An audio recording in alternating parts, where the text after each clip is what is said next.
Dark as के नाम से याद किया है, यानी काला जमाना याद किया है, जिसका माना काला जमाना है। इसी को हम और आप आलम फितरा कहते हैं, दौरे जाहिलियत का कहते हैं, जहालत का जमाना कहते हैं। ऐसे जमाने में, जिस जमाने में अगर कोई तालीम कोई पढ़ना चाहता था उसे सख्त से सख्त सजाएं दी जा रही थी। अगर किसी ने पढ़ लिख लिया है तो उसे कढ़ाव में डाला गया है। अगर कोई पढ़ने की कोशिश कर रहा है उसे पत्थरों पे लिटाकर पत्थर से उसका सर तोड़ दिया गया है।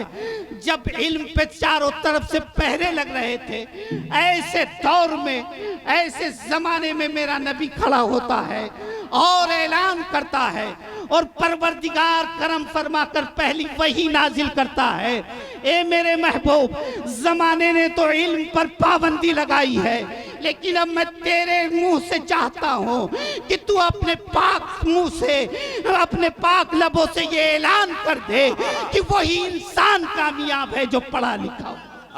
सुभान अल्लाह, नारे तकबीर, नारे रिसालत, नबी रे हुजूर हाफिज़े मिल्लत। तो ये जमाना है।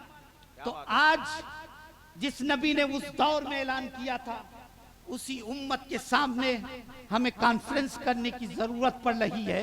इससे ज्यादा और अफसोस की बात क्या हो सकती है। जिस नबी ने पढ़ने के लिए, इल्म हासिल करने के लिए फरमाया था कि तुम्हें चीन जाना पड़े तो इल्म हासिल करो, लोगों ने तो कहा कि इससे दूरी मुराद है, लेकिन मैं कहता हूं इससे दूरी मुराद नहीं है, बल्कि मेरे नबी की मुराद थी कि दुनिया का जितना इल्म है वो सब मुसलमानों को हासिल करना, ये मुराद थी। और मैं इसी को मानता भी हूं, क्योंकि कुरान जो नाजिल हुआ है सिर्फ अरबी जबान नहीं है, अरबी लिटरेचर का नाम नहीं है, बल्कि कायनात के इल्म का मखज़न और मरकज नाम कुरान है। और साइंस उसमें भी है, फलसफा उसमें है, मैथ उसमें है, फिजिक्स उसमें है, मेडिकल साइंस उसमें है, बॉटनी उसमें है, जाइलॉजी उसमें है। जिस इल्म को देखना है कुरान उठा के देख लीजिए, सारा इल्म मिलता हुआ। ये हमने तय कर रखा है, ये हमने और आपने बांट रखा है कि ये इल्म दीन है और ये इल्म दुनिया है। मैं नहीं मानता हजरत कि इल्म दुनिया अलग है, इल्म दीन अलग है। मैं तो ये कहता हूं कि इल्म दीन ही में इल्म दुनिया।